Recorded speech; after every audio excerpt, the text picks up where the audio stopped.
जैसा कि हमारा भारत देश ईश्वर भक्ति से बहुत ज़्यादा जुड़ा हुआ है कि हर गीत में, हर कल्चर में आप देखते हो कि ईश्वर भक्ति का बहुत ज़्यादा वर्णन मिलता है इसके अंदर, चाहे कोई भी धर्म हो। तो आज हम जो बात करने वाले हैं, धमार गायन शैली की बात करने वाले हैं। एक ऐसी गायन शैली जिसमें होली का वर्णन, राधा कृष्ण की भक्ति का वर्णन मिलता है, ईश्वर की भक्ति का वर्णन मिलता है। तो ऐसी गायिकियाँ भी हमारे देश में हुई हैं और हमारे शास्त्रीय संगीत जो कि महान संगीत है उसके बारे में आज मैं आपको बताऊंगा। तो आइए आज मैं बात करता हूँ धमार गायन शैली के बारे में। ध्रुपद के बारे में बता चुका हूँ, तो आज मैं आपको धमार गायन शैली के बारे में बताऊंगा कि ये सब क्या है। तो आप मेरे चैनल पे आए हैं तो आप सभी का हार्दिक स्वागत है मेरे इस YouTube channel sky music education पर। लाइक कीजिए, कमेंट कीजिए, शेयर कीजिए, नोटिफिकेशन के लिए press the bell icon. Thank you so much.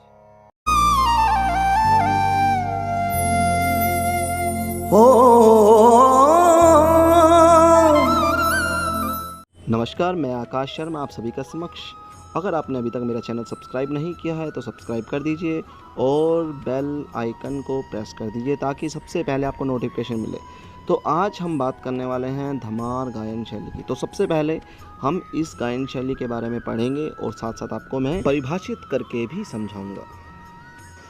आप सभी ने मेरी पिछली वीडियो भी देखी होगी। उस पिछली वीडियो में मैंने आपको समझाया था ध्रुपद गायन शैली क्या होती है। तो आज मैं दूसरी गायन शैली जो कि 10वीं क्लास से रिलेटेड है, तो आज हम बात कर रहे हैं धमार गायन शैली की। तो सबसे पहले हम इसको पढ़ते हैं। यह भी गीत का एक प्राचीन प्रकार है। धमार गायन को धमार ताल में ही गाया जाता है जिसकी 14 मात्रा होती है। देखो, यह गीत है, एक गीत का एक प्राचीन प्रकार है। मतलब प्राचीन प्रकार का मतलब ये हुआ कि ये कोई आज का नए दौर का गाना बजाना या नए दौर की गायकी नहीं है। यह गायन शैली प्राचीन प्रकार है, मतलब बहुत पुरानी ये चली आ रही है। धमार गायन को धमार ताल में ही गाया बजाया जाता है। क्योंकि धमार गायन है, इसके लिए हमने एक ताल निर्धारित की गई है जिसका नाम क्या है, धमार। धमार ताल में ही गाया बजाया जाएगा। धमार ताल को सिर्फ और सिर्फ धमार ताल में ही गाते बजाते हैं, जिसकी कितनी मात्राएं हैं, 14 मात्राएं होती है। इसमें अधिकतर राधा कृष्ण और गोपियों की होली का वर्णन मिलता है। जैसा कि मैंने आपको बताया था वीडियो के स्टार्टिंग में ही कि राधा कृष्ण से जुड़ा हुआ यह गायन का प्रकार जिसमें हम अधिकतर राधा कृष्ण और गोपियों की होली का वर्णन भरपूर मात्रा में देख सकते हैं। हम कह सकते हैं कि इसमें ईश्वर की भक्ति का वर्णन मिलता है। बिल्कुल जैसा कि राधा कृष्ण का जहाँ वर्णन हो गया वहाँ पर ईश्वर की भक्ति का भी वर्णन मिलता है। इसमें ध्रुपद के समान नोम तुम का आलाप तथा लयकारी दिखाते हैं। जैसा कि मैंने एक छोटा सा रिलेशन इसके अंदर बना दिया है। ध्रुपद और धमार का संबंध क्या है, यही संबंध है कि इसमें भी नोम तोम के आलाप किए जाते हैं और इसमें लयकारियाँ दिखाई जाती हैं। आइए अब हम अगले पेज पर चलते हैं। इसमें दुगुन तिगुन चौगुन लयकारियाँ अधिकतर गीत के शब्दों के द्वारा दिखाते हैं और साथ ही गमक और मींड का खूब प्रयोग करते हैं। तो इस बात से यह बिल्कुल स्पष्ट हो गया है, ताल की लय वही रहेगी लेकिन हम गीत के शब्दों को कम और ज़्यादा करते हैं। मतलब उसकी जो लयकारी है, जो उसकी स्पीड है, जो उसकी लय है, उसको कभी हम ज़्यादा करते हैं, कभी हम उसको कम करते हैं। तो उसकी लय क्या होती है, दुगुन तिगुन चौगुन लयकारियाँ अधिकतर गीत के शब्दों के द्वारा दिखाते हैं। इस बात का यह अर्थ है। कुछ विद्वान इसे होरी भी कहते हैं, किंतु यह उचित नहीं है क्योंकि गीत का एक दूसरा प्रकार भी है जिसे होली कहते हैं। होली और होरी में केवल लय और रय का अंतर है। अतः यह सुझाव है कि गीत के इस प्रकार को धमार ही कहा जाए।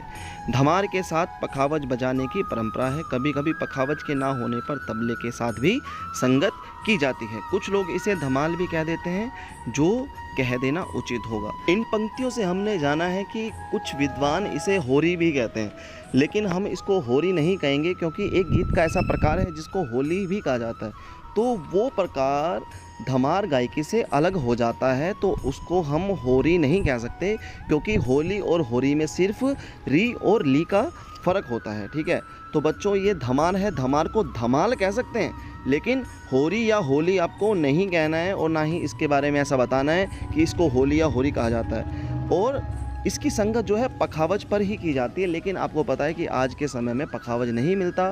पखावज अगर नहीं मिले तो क्या करें, धमार गायकी को तबले पर भी गा बजा सकते हैं, तो वो भी गलत नहीं होगा। कुछ लोग इसे धमाल भी कह देते हैं, जो कि उचित होगा।